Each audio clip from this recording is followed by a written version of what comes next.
Hi, I'm Brian Hedge. I'm a service technician, and today we're going to talk about a MacDon FD1. We're going to start out here on the gearbox. There's a chain inside the gearbox. If we remove the cover and the keeper, we can adjust that chain.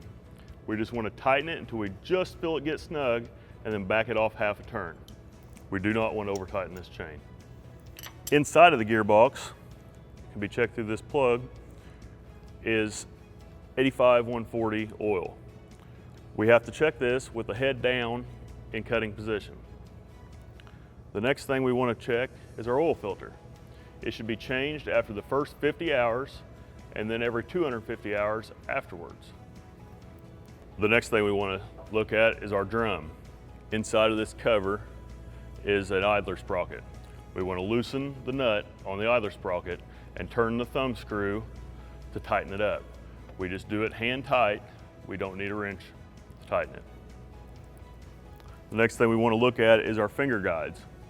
The finger guides, my rule of thumb is they have a little MD on them.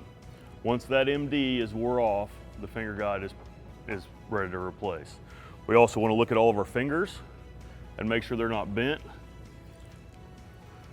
And then we want to take our covers off of the drum every year.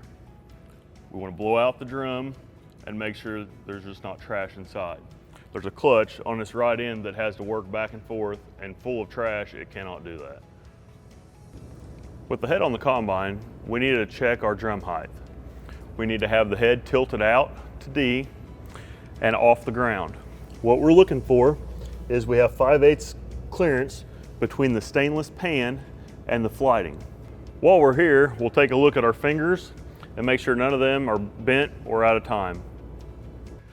The next thing we want to check on the adapter is the oil in the reservoir. This whole tube is a reservoir. We have these two sight glasses. This is normally checked with the head on the combine in cutting position. We want to make sure the bottom sight glass is completely full. Right now you'll notice there's oil into the second sight glass. That's okay. We know we at least have some oil. The next thing we're going to talk about is the upper bell cranks. There's two grease zerks on each bell crank, and there's bearings inside. We want to make sure they're greased every 200 hours, and we want to check that the front of the bell crank isn't rubbing the top link. The float optimizer controls your header control.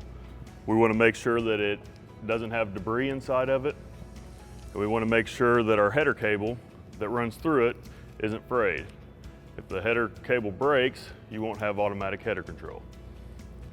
While we're up here, we want to make sure that the header cable is going through both of the pulleys on the bottom left side. They'll get packed full of bean fuzz and the cable will come out of the pulley, causing the cable to break. The other thing to check on the float optimizer is when the head is off the ground, that the indicator is always at 0. Now we're going to hook the head up and take a look at the cutter bar.